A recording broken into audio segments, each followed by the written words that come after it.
ada sambutan dari Ketua LBI PCI Persis Mesir, kemudian dilanjut dengan acara inti yaitu pemaparan materi dari Al Ustadz Nurmawan dan dilanjut dengan sesi tanya jawab atau diskusi, lalu penutupan. Oleh karena itu, mungkin untuk mengefektifkan waktu kita semua, insya Allah kita akan beranjak pada sesi selanjutnya, yaitu sesi sambutan ahlan kepada Al Ustadz Hubab Hud. Waktu dan tempat disediakan. Baik, bismillahirrahmanirrahim. Assalamualaikum warahmatullahi wabarakatuh. Alhamdulillah, wassalatu wassalamu ala rasulillah, amma ba'd. Ikhwah sekalian yang kami hormati, kami cintai, dan juga yang terutama Dr. Nurmawan sebagai pemateri pada siang atau pagi hari ini. Sebagai sambutan, tentu yang paling pertama yang ingin saya sampaikan adalah terima kasih, rasa terima kasih kepada pemateri Dr. Nurmawan telah berkenan meluangkan waktunya untuk turut mengisi materi dalam rangkaian pelatihan dari LBI ini yang tadi sudah disampaikan oleh moderator. Ini adalah sesi keempat atau sesi terakhir. Kami mengucapkan terima kasih sebesar-besarnya. Ya bahasanya jarang-jarang gitu ya, Pak Rektor mau ngisi mahasiswa-mahasiswa baru yang masih belum paham apa-apa gitu. Biasanya memang Pak Rektor biasanya tingkat untuk ngisinya kan dalam tingkat pelatihan yang cukup tinggi gitu. Nah, jadi kami berterima kasih sekali kepada Dr. Haji Nurmawan sudah berkenan untuk membantu teman-teman LBI dan mungkin teman-teman lain yang turut hadir pada acara hari ini gitu ya. Idealnya memang untuk pelatihan metodologi itu sebelum pelatihan kepenulisan gitu ya. Tapi saya rasa nggak apa-apa. Kita kemarin rencananya pelatihan metodologi dulu gitu ya, baru nanti kepenulisan. Cuman kemarin karena ada 1-2 hal, akhirnya baru kita bisa laksanakan metodologi penelitiannya baru hari ini gitu. Mungkin harapannya gitu ya untuk teman-teman LBI ini bisa meningkatkan kualitas tulisannya gitu. Jadi kemarin sebagai informasi juga kemarin alhamdulillah sudah 2 kali gitu kita melaksanakan sesi bedah tulisan gitu, dokter, yang umumnya berkaitan dengan tema-tema akidah gitu ya. Dan tentu kita sudah banyak evaluasi ini dari segi kepenulisannya, dari segi sistematika penelitiannya, apakah sudah sesuai nggak dengan landasan-landasan penelitian ilmiah gitu. Kita kemarin sempat diskusikan dan kita kritisi bersama tulisan itu. Harapannya nanti materi yang disampaikan oleh beliau ini bisa menjadi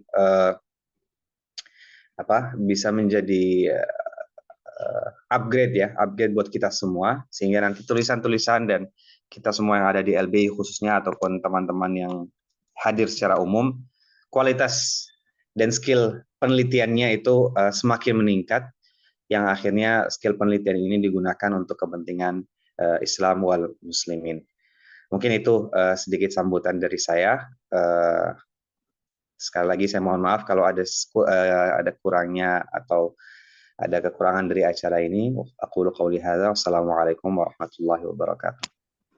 Waalaikumsalam warahmatullahi wabarakatuh. Terima kasih dari doa jazakumullahu khairan katsiran pada Al Ustadz Hubab Hud selaku ketua dari Lembaga Buhus Islamiyah PCI Persis Mesir yang telah memberikan sambutan pada acara pelatihan metodologi ini. Mudah-mudahan apa yang beliau harapkan bisa kemudian menjadi arah dan juga tujuan kita ke depan, insya Allah. Tadi sebagaimana dimaklumi dan kemudian sudah kita bahas sebelumnya di sesi-sesi sebelumnya, bahwasanya memang urgensi dari metodologi dan juga penulisan itu memang sedemikian krusial, mengingat ini adalah sebagai tolak ukur dari keilmuan yang basisnya ilmiah gitu. tidak jarang orang menilai keilmuan dari satu sarjana atau ilmuwan itu memang berdasarkan dari kepiawaian mereka terhadap konsistensi dari metodologi dan juga kemahiran mereka dalam menuangkan apa yang telah didapat selama pembelajaran itu dalam bentuk tulisan. Nah, ini mungkin yang menjadi sedikit kekurangan ya dari kader-kader di Timur Tengah, terlebih kita di PCI Persis Mesir, yang memang contoh kemarin saja masih ada di kalangan teman-teman LBI yang kemudian masih terbawa itu tradisi atau semacam ya kebiasaan mentranslate dan ya tidak jarang itu tidak seperti halnya narasi-narasi yang kemudian kita bisa temui dalam buku-buku yang memang sudah teruji gitu dengan metodologi dan juga lain sebagainya, sistematika dan lain sebagainya. Oleh karena itu memang kita sangat membutuhkan hal ini, pendekatan dan juga arahan yang kemudian mesti disampaikan oleh pakar dan spesialisasi. Karena itu mudah-mudahan ke depan insya Allah di 2 jam ke depan ini insya Allah akan diisi oleh Ustadz Dr. Nurmawan MAG. Kita persiapkan diri kita, mungkin nanti teman-teman bisa menyiapkan juga pertanyaan bila mana ada semacam keresahan atau rasa ingin tahu tentang metodologi khususnya, dan mudah-mudahan kita bisa mengambil banyak faidah, beristifadah, sehingga kemudian hasil dari ini menjadi ilman nafian, warizqan thayyiban wa amalan mutaqabbalan. Baik, selanjutnya saya akan langsung beranjak kepada sesi yang inti, yaitu sesi pemaparan materi dari Ustadz Dr. Haji Nurmawan MAG. Beliau tadi saya sebutkan sebagai Rektor IAI Persis Bandung, kemudian menjadi Bidgar Pendidikan Tinggi dan juga Ma'had Ali di Pimpinan Pusat Persatuan Islam. Kepada beliau waktu dan tempat disediakan. Terima kasih. Assalamualaikum warahmatullahi wabarakatuh. Waalaikumsalam warahmatullahi wabarakatuh. Jadi suara saya jelas nggak? Sama Ustaz, jelas. Jelas Ustaz. Alhamdulillahilladzi bi ni'matihi tatimmus shalihat. Asyhadu an la ilaha illallah wahdahu la syarikalah wa asyhadu anna Muhammadan abduhu wa rasuluh amma ba'du. Saya ucapkan terima kasih ya kalau di sini sudah pukul 1 nih, Man ya. Cuman Betul, sedikit Ustaz. tadi ada semacam miss waktu kompromi dengan Lukman. Dikira perasaan saya salah saya mungkin. Minta jam 9 itu waktu Indonesia ya. Sehingga di sana juga mungkin bisa lebih segar. Pagi-pagi habis subuh ya, jam 6-an lah sekitar itu atau jam 5. Dan saya sudah meluangkan waktu itu memang di jam gitu. Jadi saya sekarang di posisi karena sudah ini dengan keluarga ya. Jadi saya cari musola dulu ini di tempat musola ini. Tapi bukan musolanya lah, ada tempat lain. Jadi memang suasananya di sini kurang ini. Padahal tadi jam 9 sampai jam 12 itu saya masih di rumah. Tapi walau demikian kita isi walaupun dalam situasi seperti ini ada manfaat yang bisa diperoleh terutama oleh Watu Iman semuanya ya, rekan-rekan yang ada di Mesir. Jadi rindu juga ini. Ini semuanya yang kemarin ini ya, Uwaisi ya, kemudian dia, Safiuddin. Nah ini Lubab ya, Lubab. Wijdan juga tadi kelihatan wajahnya. Oke lah. Mungkin boleh on cam, boleh juga off cam.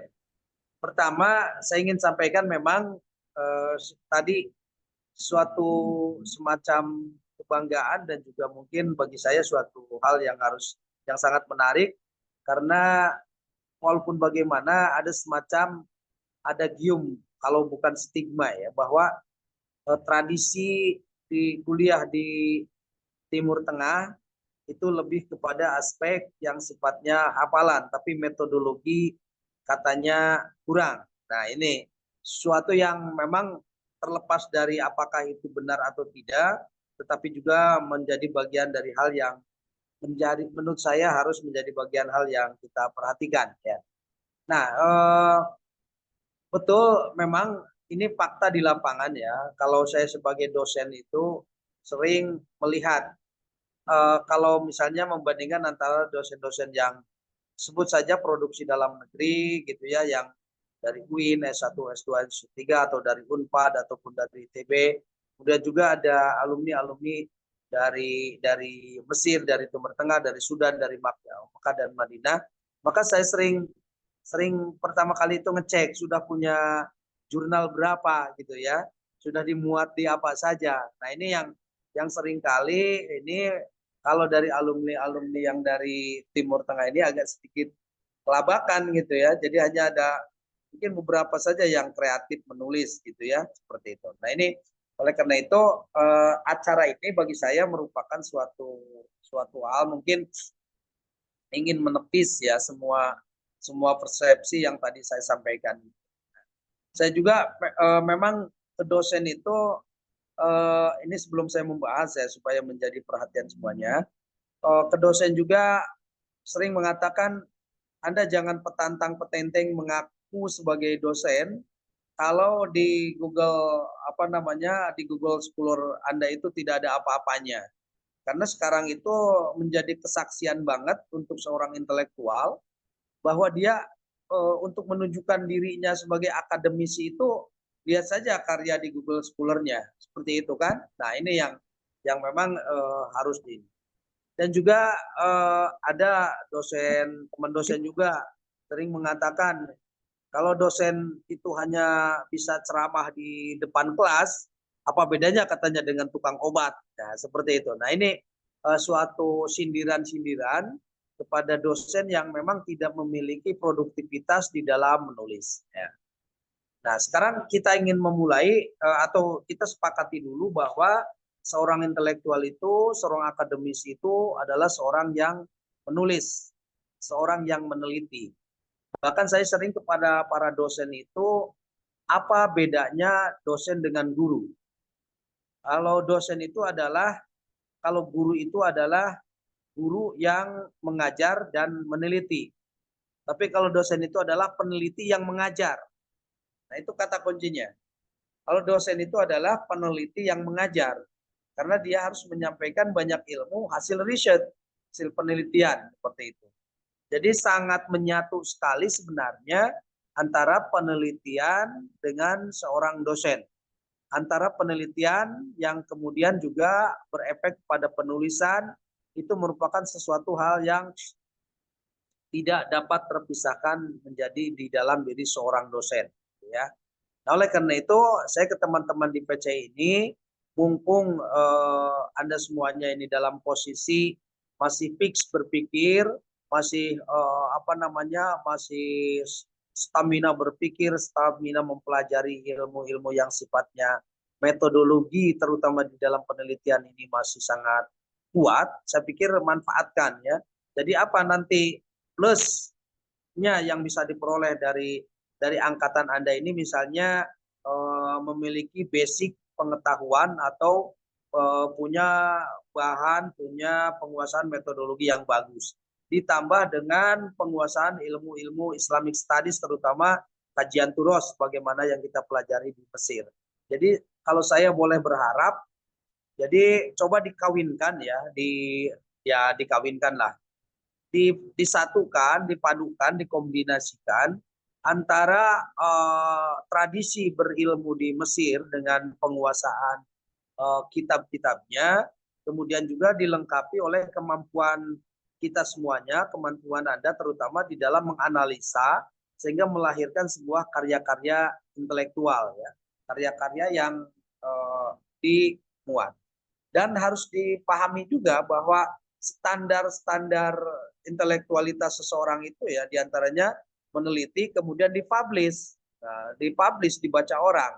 Nah ini yang harus kita pahami. Jadi meneliti, kemudian menulis dan dibaca orang. Ini salah satu standar yang tidak bisa dihindari. Sekarang memang kalau kita lihat di Indonesia antara tradisi meneliti dengan apa namanya dengan publikasi itu geliatnya memang tidak terlalu lama, baru sekitar beberapa dekade terakhir ini, atau menurut saya belum 10 tahun terakhir ya, keharusan menulis jurnal, lulusan S2 menulis jurnal gitu kan. Akibatnya apa? Karena belum terbiasa, akibatnya sering dipahami bahwa nulis jurnal baik di Sinta ataupun di Scopus itu sebagai sebuah penjajahan intelektual dunia barat. Nah itu apologinya seperti itu. Padahal sebenarnya meneliti dan mempublikasikan ilmu itu sesuatu hal yang melekat di dalam diri sebagai seorang dosen. Tapi karena tadi kulturnya seringkali banyak yang tidak terbiasa, akhirnya apologi seperti itu. Buat apa Scopus? Nah, terlepas dari itu semuanya, sebenarnya sekali lagi yang harus ditanamkan di dalam diri kita adalah bahwa menulis atau meneliti kemudian dituangkan dalam tulisan itu adalah sesuatu hal yang harus at home, ya, inherent, menyatu di dalam diri kita. Apa bahasa Arabnya itu inherent atau at home itu? Fil bait. Masa fil bait? Jadi dirinya itu sudah passion. Passion apa ini, lupa bahasa Arabnya passion? Ada nggak bisa nih? Passion itu artinya sesuatu yang menjadi karakter diri seseorang.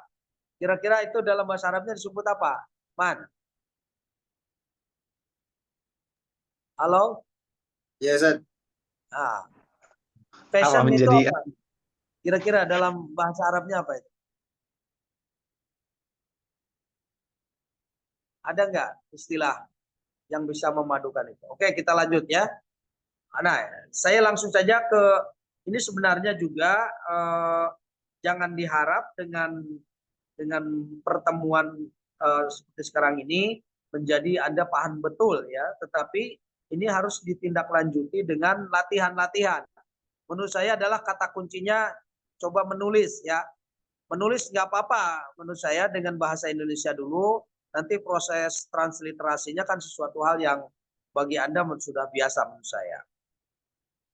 Nah, ke materi ya, saya ingin memulai ini kan ada banyak pertanyaan sebenarnya. Apakah penelitian itu? Mengapa harus penelitian? Apa yang dimaksud ilmiah? Siapa yang mengatakan bahwa itu ilmiah? Mengapa harus menggunakan metodologi? Di manakah batas-batas wilayah penelitian? Kemudian ini pertanyaan yang lebih mengkerucut lagi. Apakah agama, nah ini yang kita pelajari ini bisa diteliti? Karena kita berkata juga punya asumsi, bukankah agama adalah hal kebenaran yang absolut yang tidak perlu diteliti lagi? Bukankah ilmu sebagai hasil penelitian bersifat relatif? Dengan begitu, bukankah sia-sia orang meneliti agama? Ini kan persoalan-persoalan yang di satu sisi kita memiliki keharusan untuk melakukan semacam satu penelitian, di sisi lain juga ada pertanyaan-pertanyaan seperti itu. Itu ya. Baik, ini sebagai pengantar, saya ingin memulai dengan pembahasan apakah penelitian itu. Nah, ya secara definisi yang saya rangkum itu penelitian adalah penyelidikan terorganisir yang dirancang dan dilakukan untuk memberikan informasi guna memecahkan suatu masalah. Nah, kalau belajar tentang tentang masalah saja kan kita sering kalau membuat sebuah karya ilmiah itu latar belakang masalah. Lalu ditanya apakah masalah itu? Wah, itu perlu satu kali pertemuan juga nggak cukup membahas masalah itu ya. Sebab kita seringkali terjebak masalah itu adalah problem sosial atau problem ideologi. Padahal yang disebut masalah dalam penelitian itu adalah adanya ketimpangan, adanya mengenai apa yang seharusnya dengan apa faktanya. Apa yang sebenarnya terjadi dengan seharusnya terjadi, itu terjadi ketimpangan. Itulah masalah ya. Disebut dalam bahasa Inggris itu atau dalam bahasa istilah ilmiahnya dasolen dengan dasein. Dasolen adalah apa yang seharusnya, dasein adalah apa yang terjadi atau what's going to be, what's going on. Nah, seperti itu. Nah, ini juga pembahasan masalah ya. Jadi penelitian itu dilakukan dalam rangka memecahkan masalah. Nah, sedangkan masalah tadi itu seperti tadi ya. Jadi dilakukan penelitian. Kemudian mengapa harus penelitian? Kita hampir sepakat semuanya bahwa ilmu itu berkembang karena adanya penelitian. Tidak ada penelitian, ilmu tidak akan berkembang. Nah, kemudian kenapa meneliti? Manusia memiliki sifat dasar ingin tahu ya. Sifat dasar ingin tahu mengapa begini, mengapa begitu, lalu dilakukanlah penelitian. Jadi sifat dasar manusia itu adalah curiosity. Curiosity itu serba ingin tahu. Nah, tapi dalam penelitian serba ingin tahu itu beda pula dengan serba ingin tahu dalam kehidupan kita sehari-hari. Kalau dalam kehidupan kita sehari-hari mungkin serba ingin tahu itu adalah ingin tahu urusan orang ya. Dalam penelitian itu bukan seperti itu.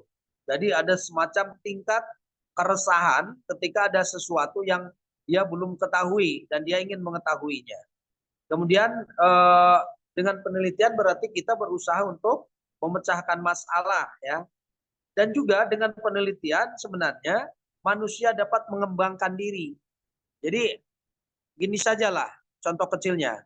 Anda semuanya melakukan penelitian tentang apapun yang ada di Mesir gitu ya. Ilmu-ilmu apapun korelasinya dengan kehidupan sosial, dengan fatwa, dengan hukum dan sebagainya.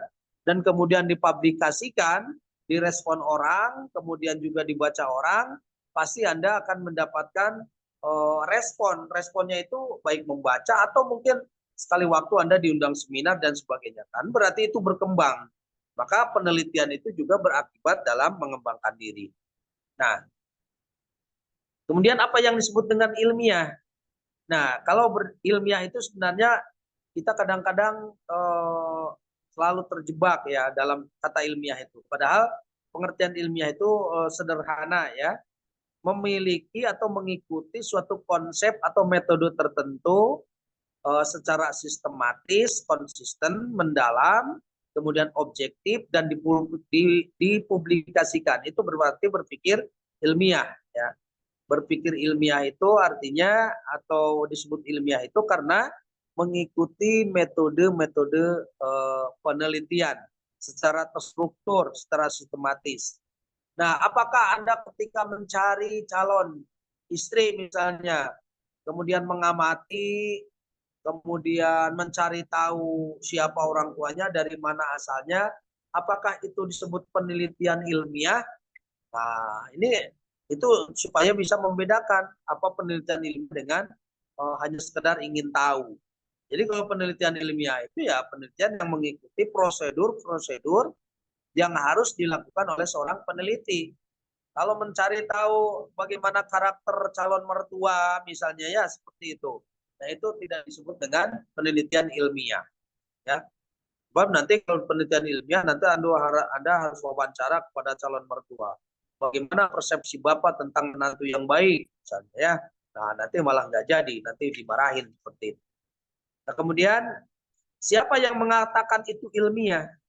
Nah, jadi disebut ilmiah itu juga adalah kesepakatan para ilmuwan gitu. Sehingga tentang apa? Tentang batas-batas bahwa pekerjaan itu di pendahuluan. Apakah agama bisa seperti itu? Nah, itu. Nah, oleh karena itu pada pembahasan ini saya ingin masuk kepada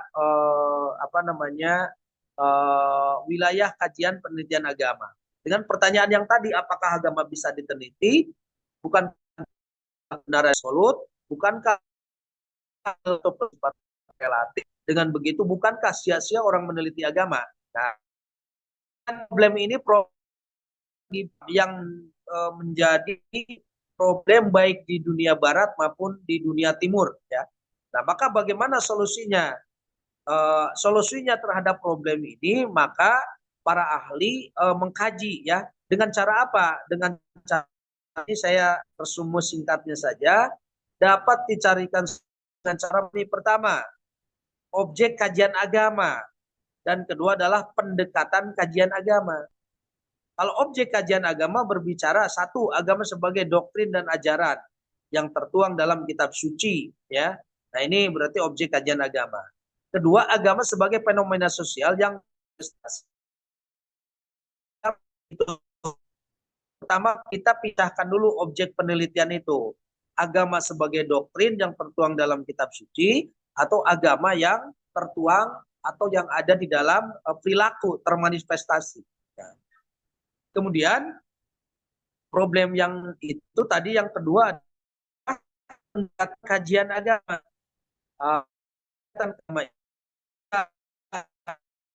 Secara ilmu, ya, pendekatan ilmiah itu artinya scientific approach, bersifat fisik, teramati dan terukur dalam pendekatan kajian agama itu.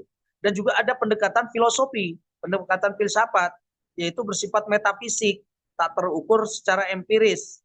Pendekatan filsafat terhadap agama bisa digunakan oleh para filosof dan para mutakalimin, ya, yang bersifat idealistik spekulatif. Nah, ini hanya kalau para mutakalimin ini kan berbicara melakukan pemikiran-pemikiran tentang kalam, ya, tentang hari akhir dan sebagainya, itu adalah termasuk kategori secara filosofis, ya, pendekatan kaji agama secara filosofis seperti itu. Nah, kemudian penelitian agama yang sasarannya adalah agama sebagai doktrin, pintu pengembangan metodologinya sudah pernah dilakukan oleh ulama, ya, terdahulu. Nah, ini misalnya kajian tentang usul fikih, ilmu mustalahul hadis itu. Sementara penelitian agama yang sasarannya agama sebagai fenomena sosial, metodenya sudah tersedia sebagaimana yang telah dikembangkan dalam ilmu-ilmu sosial Islam. Nah, agama memang tidak mudah untuk dikaji.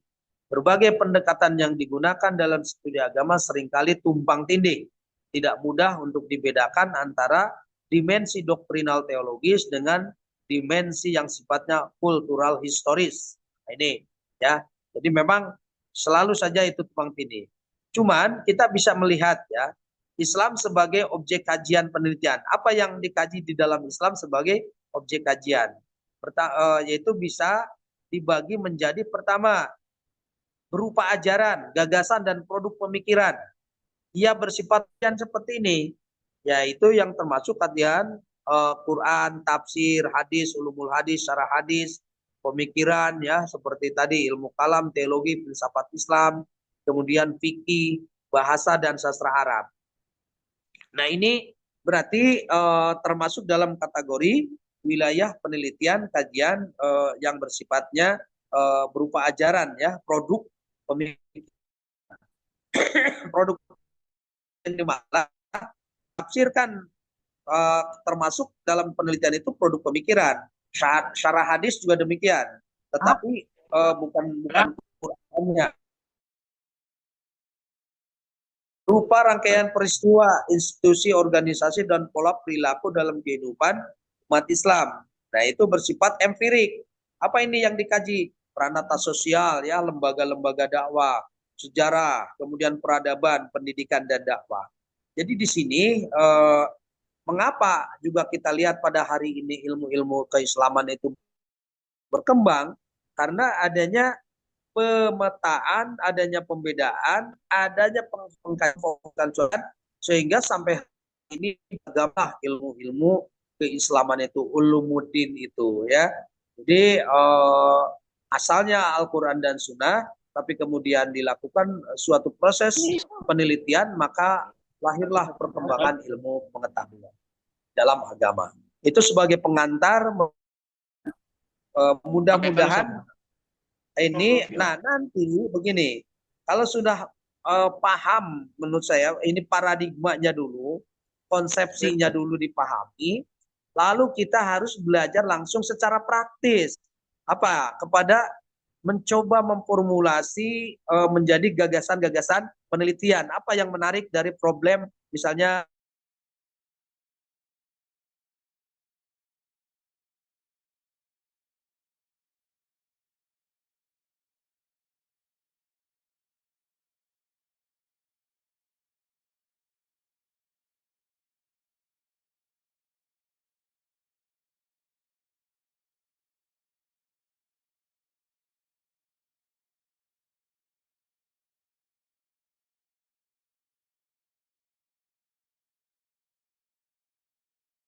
Cuman mungkin ini saya juga mohon maafnya waktu kita untuk dialog ini mungkin tidak seluas seperti yang saya sediakan waktu tadi di pukul 9. Itu saja dulu Man ya. Silakan. Terima kasih. Sama Ustadz, syukron, jazakumullahu khairan katsiran atas pemaparan yang begitu luar biasa. Tadi kita dikenalkan begitu banyak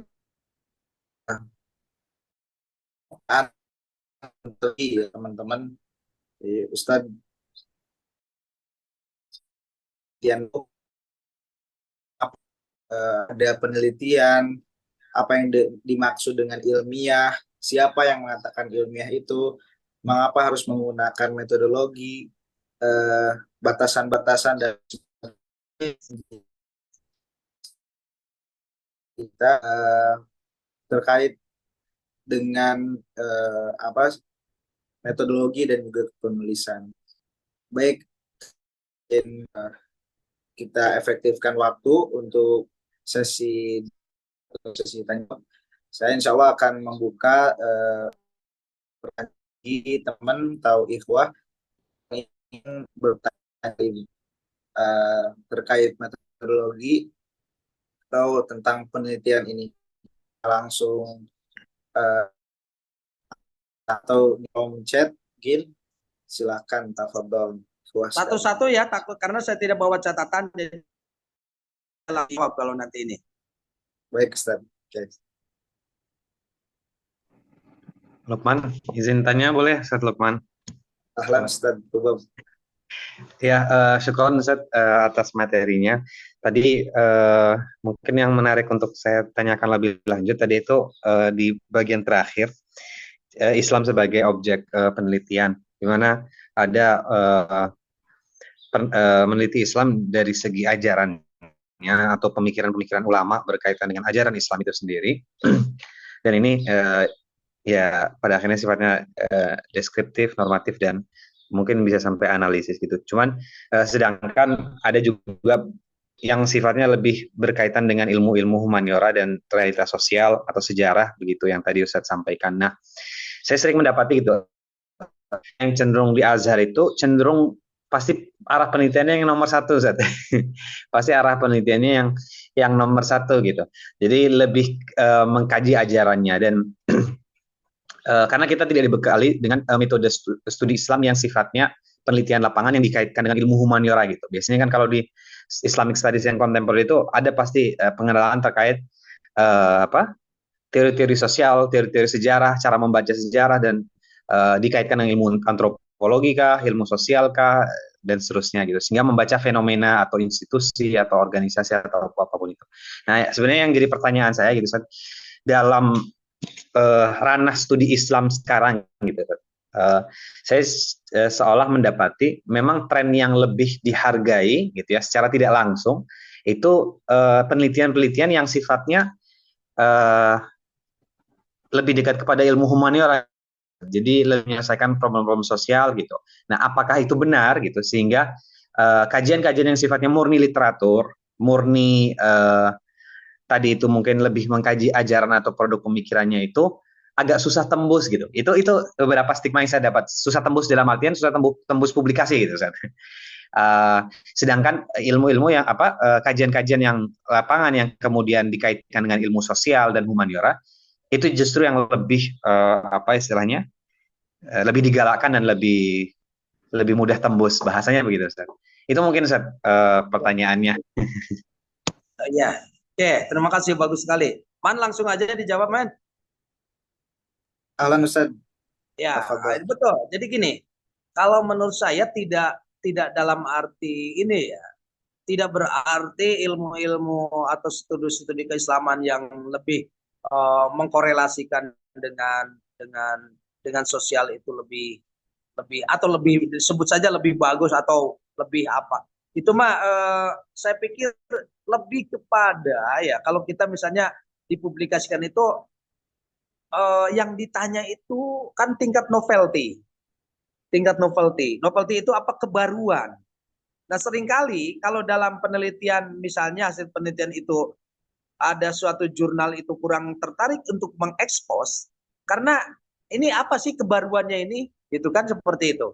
Misalnya saja penelitian tentang apa itu perbedaan atau analisis kritis terhadap paham Mu'tazilah dan Asy'ariyah tentang masalah politik misalnya. Ternyata kalau diteliti itu hanya mengulang dari pemikiran-pemikiran yang sudah ada kesimpulannya.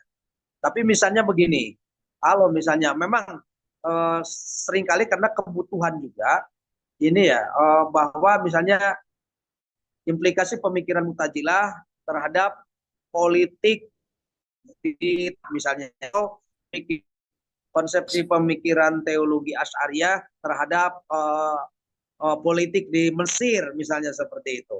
Kenapa itu lebih menarik? Karena memang dari segi aspek fakta dan segi aspek kepentingan itu lebih menjadi sesuatu yang menantang untuk di ini. Jadi ilmu itu bersifat verifikatif di lapangan. Kan dalam filsafat ilmu itu ada yang disebut dengan logiko hipotetiko verifikatif ya. Logiko hipotetiko verifikatif itu bahwa ilmu itu dari sebuah asumsi ya, logiko berdasarkan asumsi-asumsi nalar, berpikir kritis, kemudian menghasilkan sebuah hipotesis kesimpulan. Tetapi kesimpulan itu ternyata tidak apa makna ilmu kalau hanya sebatas kesimpulan, tetapi harus juga berimplikasi terhadap kehidupan nyata. Maka itu harus bersifat verifikatif, diverifikasi dalam kehidupan nyata.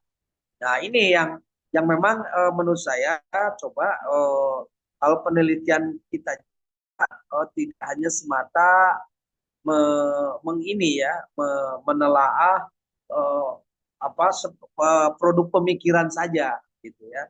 Mereka kalau alasannya kenapa, kalau dari segi ilmiahnya sama-sama ilmiah, itu yang harus dipahami ya. Selama mengikuti alur metode penelitian, kan alur metode penelitian itu ada kesepakatannya kan. Tadi misalnya metode penelitian hadis, ini seperti ini, itu kan kesepakatan para ulama. Penelitian Quran seperti ini, itu kan kesepakatan. Selama itu mengikuti alur-alur yang telah ditetapkan, itu validitas ilmiahnya dipertanggungjawabkan. Nah, ada kecenderungan misalnya tadi itu lebih kepada kepentingan yang lebih berdimensi sosial, karena agama juga kan harus memiliki dimensi profetik. Dimensi profetik itu artinya ya Rasul saja kan merubah sosial, merubah kehidupan masyarakat, gitu kan? Jadi ada korelasi seperti itu. Nah ini jadi dari pertanyaan tadi, ini saya tidak, tadi saya siapa lah yang berjawab, saya yang bertanya, tadi saya tidak muncul. Malum ini jadi nggak kelihatan semua nama karena ini di HP ya. Nah jadi begitu. Jadi persoalannya bukan persoalan ini lebih ilmiah, ini tidak ilmiah. Selama koridornya, mana yang lebih kajian-kajian agama sifatnya normatif, mana kajian agama yang sifatnya empiris gitu ya. Nah, tetapi lebih kepada suatu kepentingan paradigma ilmu yang dibutuhkan untuk hari ini seperti apa ya. Itu jawaban yang saya sampaikan. Baik Ustaz. Sama silakan bagi teman-teman yang lain yang mungkin memiliki pertanyaan, silahkan untuk ditanyakan kepada Ustadz, bisa langsung berbicara atau mungkin lewat kolom chat gitu. Ahlan. Langsung aja ya, kalau kolom chat takutnya setelah ini kan saya ini ada ini lagi. Oke, mungkin menunggu yang lain, mungkin Ana boleh bertanya Ustadz. Ya, silakan.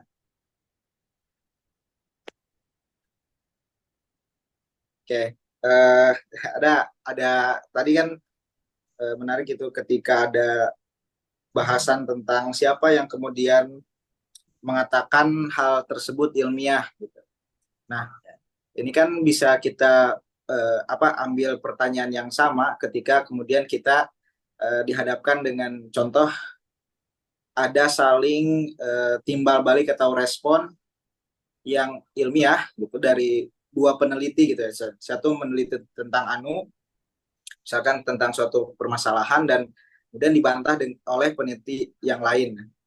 Nah, siapa yang kemudian menjadi apa ya, barometer kebenarannya itu dilihat apakah kemudian kontennya atau kemudian dilihat dari kekuatan metodologi, argumen dan lain sebagainya. Siapa yang kemudian menentukan yang benar itu yang mana gitu ketika dihadapkan dengan dua penelitian yang benar-benar dua-duanya ilmiah itu metodologis yang memiliki. Halo? Halo? Kok putus? Kayaknya Lukman. Halo. Iya. Halo. Yeah. Yang memiliki otoritas putus tadi Lukman. Iya, yang memiliki otoritas dalam menentukan penelitian itu yang benar yang mana gitu. Ketika contoh misalkan ternyata bantahannya lebih benar, tetapi karena porsi metodologinya kurang, ternyata yang dimenangkan itu yang dibantahnya gitu, Ustaz. Itu begitu gimana, Ustaz? Para ilmuwan sebenarnya selalu mengatakan di akhir penelitiannya itu, inilah sejauh yang saya ketahui, inilah sejauh yang saya temukan, begitu kan? Jadi kalau dulu memahami min khordalin itu sebesar biji sawi, ya, mengenai konsep benda terkecil, ya, seperti paham. Nah, tetapi kemudian ditemukan lagi satuan terkecil dari suatu benda itu bukan ini, ada atom, ada elektron dan sebagainya. Itu kan ini. Nah, ini maksud saya. Jadi memang salah satu ciri khas ilmuwan juga selalu mengatakan para ulama saja kan, inilah hasil istihadku, jika benar ikuti gitu kan. Tapi inilah pula yang selalu saya peroleh, yang saya lakukan, yang saya dapatkan seperti itu. Sehingga membuka peluang untuk melakukan penelitian selanjutnya. Jadi makanya kenapa kalau berdasarkan metode penelitian ilmiah, boleh jadi misalnya dalam ilmu hadis kan kita juga menemukan hari ini suatu hadis tertentu dianggap sahih berdasarkan hasil penelitian. Tetapi kemudian ada orang yang lebih intens meneliti lagi, ternyata ini dikatakan ada kecacatan sehingga derajatnya menurunkan kesahihannya. Nah, itu kan juga hasil penelitian. Makanya apakah berimplikasi terhadap ibadah? Ya faktanya kan hadis yang dulu dikatakan sahih ternyata doib, atau yang sebenarnya diasumsikan doib. Nah, itulah yang disebut kalau hasil penelitiannya itu, kalau tek dan doib itu memahami menelaahnya itu kan juga terbatas dengan ini. Makanya imam peneliti hadis misalnya mereka harus sampai mutar-mutar dari Bukhara sampai ke Samarkand, sampai ke Mesir, sampai ke Madinah, ini kan dalam rangka apa? Mencari objektivitas kebenaran seperti ini. Sehingga kita sehingga nanti akan menimbulkan kearifan pula pada diri kita. Di antara para imam hadis saja kan ada yang berbeda-beda menentukan standar kesahihan hadis kan, seperti itu. Atau boleh jadi dalam rijalul hadis rawi si A itu mungkin dianggap memiliki derajat yang sangat kuat, tapi di perspektif ilmuwan hadis yang ahli hadis lain ini lemah. Ini kan juga sangat di situ menunjukkan bahwa memang variasi penelitian itu sangat beragam sekali. Sehingga tidak boleh kita mengatakan seolah-olah final sebuah hasil penelitian itu, gitu ya. Sekarang saja kan di kita sedang penelitian hasil apa itu yang sekarang dibahas itu. Ternyata hasil temuan ulama terbaru ini menunjukkan ada kesalahan di dalam ini apa namanya? Ini sebentar ada ini.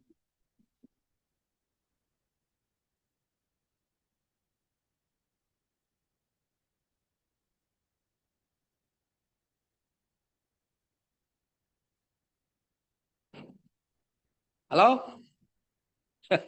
Man? Iya, Ustaz. Halo? Halo. Ada, Ustaz.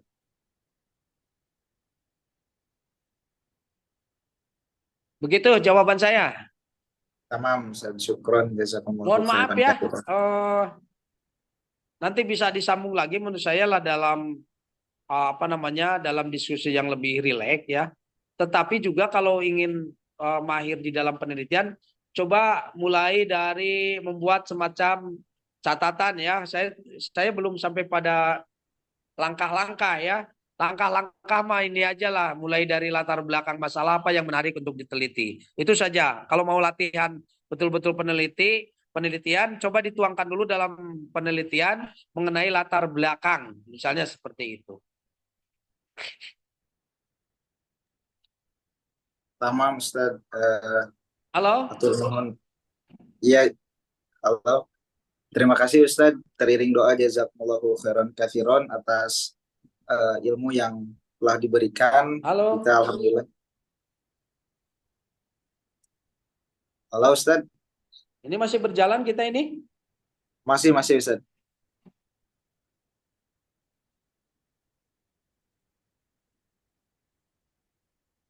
Lukman kemana Lukman? Halo. Mana ada Ustaz? Ada ya, Ustaz? Halo, Iya. Ustaz?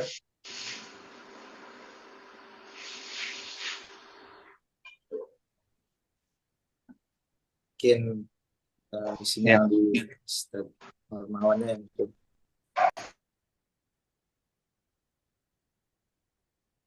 Halo Ustaz. Halo? Iya. Iya Ustaz. Ada terdengar Ustaz suaranya.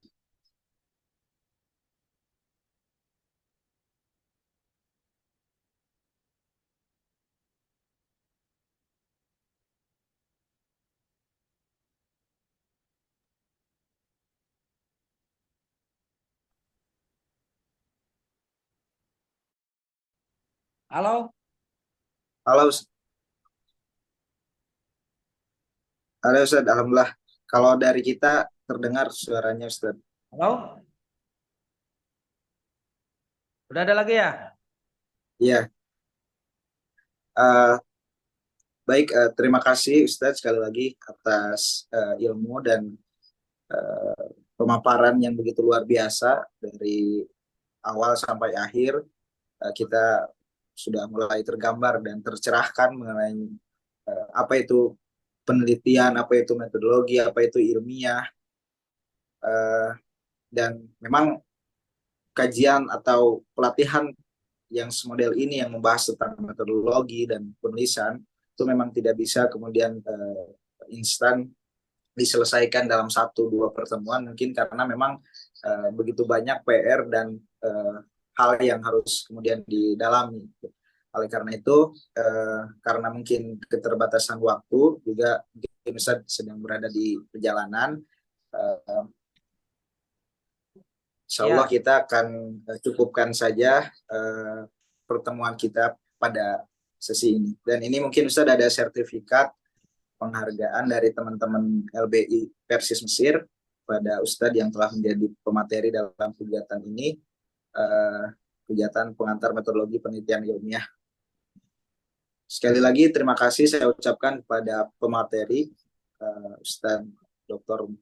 Haji Nurmawan MAG, dan juga kepada teman-teman, pada rekan-rekan semua yang ikut hadir berpartisipasi dalam acara ini. Mudah-mudahan sekali lagi apa yang kita pelajari hari ini sekarang dapat menjadi ilman nafian, warizqan thayyiban wa amalan taqabbalan, dan terlebih mungkin dapat kita praktekkan nanti di kemudian hari, step by step, sedikit demi sedikit, sehingga memunculkan kader-kader yang menjadi peneliti ilmuwan gitu, dalam kita membahasakan dan menuangkan ilmu-ilmu yang telah didapat. Ya. Baik. Terima kasih Man ya. Iya Ustaz, terima Nah, kasih juga Ustaz. ini kalau bisa Syukran. ini yang masuk di grup ini dibikin semacam grup lanjutan, grup peneliti Mesir misalnya ya. Iya, Ustaz. Ini kebetulan kita di LBI sekarang lagi jalan, Ustaz. Ini Lubab, Ustaz. Ya, ya. Jadi di biar LBI. nanti juga kan bisa begini, Lubab. Jadi bisa saya juga misalnya ada kerjasama penelitian yang sifatnya internasional gitu ya. Nah ini kan kita juga ini saya memberikan pelatihan sifatnya internasional ini. Iya, Betul, Ya, betul. cuman nanti mungkin waktunya lebih disepakati lebih ini lagi. Kemarin ada sedikit ini dengan Lukman. Saya juga salah ya, dikira saya pikirnya jam 9 sini aja gitu kan. Ini biar di apa namanya di ruang kerja saya kerjanya ini malah di pasar ini. Tapi alhamdulillah dapat tempat yang sangat sepi juga ini untuk apa namanya menyampaikan ini. Demikian ya, mohon maaf atas segala kekurangan. Insya Allah nanti kita sambung lagi. Terima kasih. Assalamualaikum warahmatullahi wabarakatuh. Mohon pamit ya. Waalaikumsalam. Ini karena Iya. saya sudah menunggu. Ya, Waalaikumsalam. ya, ya. Waalaikumsalam. Assalamualaikum. Ustaz. Syukron. Yo. Baik, teman-teman semua, insya Allah karena acara sudah selesai, mungkin kami dari LBI PCI Persis Mesir mengucapkan terima kasih yang sebesar-besarnya dan juga permintaan maaf mungkin bila mana ada kendala dari teknis ataupun apapun itu, mohon dimaafkan.